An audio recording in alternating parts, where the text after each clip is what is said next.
अस्सलाम वालेकुम वरहमतुल्लाहि वबरकातुहू। इत्तेहाद न्यूज में आप सभी का खैर मकदम है। कर्नाटक में भी डीजे पर लगेगी पाबंदी। जी हां, कुछ मीडिया रिपोर्ट के मुताबिक कर्नाटक में भी डीजे पर पाबंदी का फैसला लिया गया है।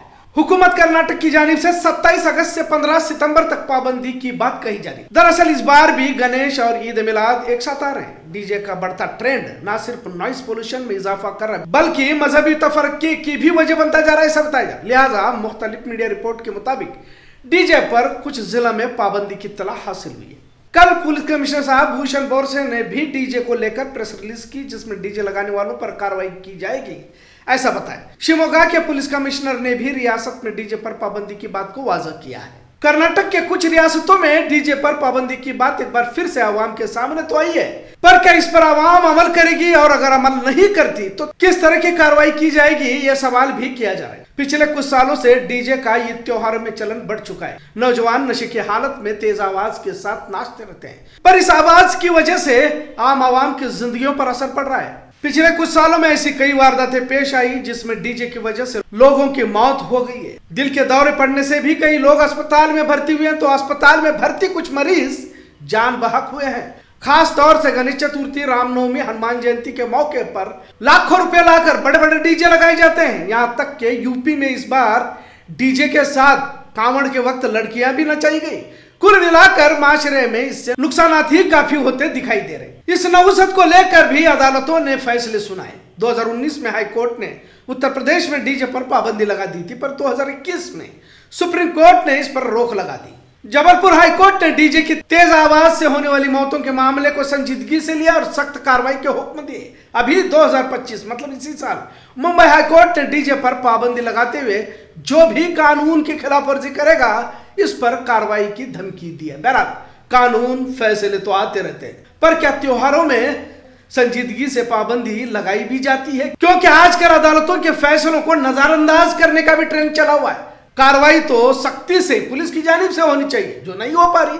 और इसमें सबसे बड़ा अफसोसनाक अलमिया यह है कि जिस कौम को तालीम तरबियत से आरास्ता कर दुनिया में भेजा गया था, अब मुसलमान भी इस नौसत का शिकार होते जा रहे हैं, इसमें मुलव्विस पाए जा रहे हैं। मतलब मजहबी संजीदगी अब मुसलमानों में भी नजर नहीं आ रही। अब जिनके पांव डीजे के तेज म्यूजिक पर थिरकते हों, इनसे क्या दीन इस्लाम अल्लाह रसूल की तवक्को कर सकते हैं? अब तो इमाम हुसैन रज़ियल्लाहु अन्हु की शहादत का भी पासो लिहाज हमें नहीं रहा। याद रखो, दुनिया में इनकलाबात नफ्स की गुलामी से नहीं बल्कि नबी की गुलामी से आते हैं, और सिर्फ जुबानी इश्क कोई मायने नहीं रखता।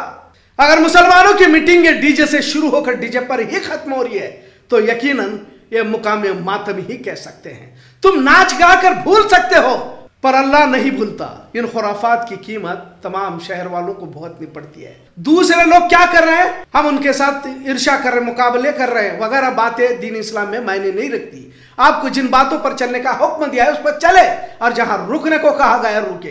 तुम्हें क्या अच्छा लगता है, तुम कौन सा मुकाबला कर रहे हो, इसकी कोई हकीकत नहीं रहती। मुकाबले तो मैदानों में हुआ करते हैं। बहरहाल इस बार मिलाद और गणेश के मौके पर डीजे पर पाबंदी की खबर गश्त कर रही है। बेलगाम पुलिस कमिश्नर ने तेज आवाज से बजने वाले डीजे पर कार्रवाई की बात कही है। खास तौर से गणेश त्योहार में डीजे का इस्तेमाल खुलकर किया जाता है। डीजे पर गाने भी बाज़ औकात इश्तिआल अंगेज लगाए जाते हैं जो किसी दूसरे समाज के दिल को चुभ जाए, और 2 दिन तक यह जुलूस चलता रहता है, जिस पर आवाम की जानिब से एतराज़ात इससे पहले भी दर्ज किए जा चुके हैं। बेतहाशा तेज म्यूजिक से बुजुर्गों की हालत बिगड़ने की वारदातें बेलगाम शहर में भी पेश आई है। अस्पतालों के नजदीक किसी तरह का शोर ना हो, इसका भी हुक्म कमिश्नर पुलिस की जानिब से दिया गया है। पर इतनी सख्त हिदायत के बाद भी अगर डीजे बजता है तो कार्रवाई का इंतजार भी रहेगा। कोई भी समाज का हो, किसी भी धर्म, जात पात, जुबान का हो, अगर तेज आवाज के साथ डीजे बजाया गया तो कार्रवाई जरूर होनी चाहिए। हाल ही में हासिल इत्तला के मुताबिक मिलाद का जुलूस सुबह निकाला जाएगा, ऐसा सीरत कमेटी की जानिब से कहा गया है। तारीख को बदलने के मुतालबे भी किए जा रहे हैं, ऐसी खबर भी हासिल हो रही है। लेकिन सीरत कमेटी ने 5 तारीख को सुबह 7:30 बजे का वक्त तय होने की इत्तला सीरत कमेटी के सदर अकबर बागवान ने बताई है। बेलगाम ईद मिलाद का जुलूस इसी सीरत कमेटी के मातहत निकलता है। लिहाजा ईद का जुलूस तो महज कुछ ही घंटों में खत्म होता है, लेकिन गणेश का जुलूस 2 दिन तक चलता रहता है। तेज म्यूजिक के साथ तेज रेजिस भी इस्तेमाल किए जाते हैं, जिससे कईयों के आंखें जाने की वारदातें इससे पहले भी पेश आ चुकी है। गणेश त्योहार में इस बार सख्ती बरतने का ऐलान पुलिस कमिश्नर की जानिब से किया गया है। गाड़ियों की चेकिंग एंटी स्टैबिंग स्क्वाड करते रहेंगे। विसर्जन के वक्त किसी धर्म के विरोध में गाने बजाए जाएंगे तो भी कार्रवाई होगी। महाराष्ट्र में डीजे से कई लोगों की मौत हो चुकी है। इससे पहले दीवार गिरने से 9 बच्चों की मौत हुई थी, जो डीजे ही उसके लिए वजह थी। दिल के मरीज भी डीजे के धमाकों से जान बहक हुए हैं। लिहाजा बेलगाम में भी गणेश त्योहार के वक्त अल्थो ब्रेक, एनालाइजर, नार्कोटिक्स चेकिंग किट और हैंड हेल्ड मेटल डिटेक्टर लेकर पुलिस घूमते रहेंगे। शराब या गांजा का नशा करके शहर के अमन को खतरा पहुंचाने वालों पर भी सख्त कार्रवाई की जाएगी, ऐसा भी पुलिस कमिश्नर ने सहाफियों को बताया। बहरहाल इस बार डीजे को लेकर गणेश त्योहार हो या ईद मिलाद हो, कार्रवाई सख्त की जाएगी, ऐसा बताया गया है। पर क्या वाकई कार्रवाई सख्त होगी या हमेशा की तरह इस बार भी डीजे बैन की महज खबर ही रहेगी, इस सवाल अवाम की जानिब से किया जा रहा है। आज का मौजूद कैसा लगा, इस पर जरूर कमेंट करें। इत्तेहाद देखने के लिए शुक्रिया। अल्लाह हाफिज।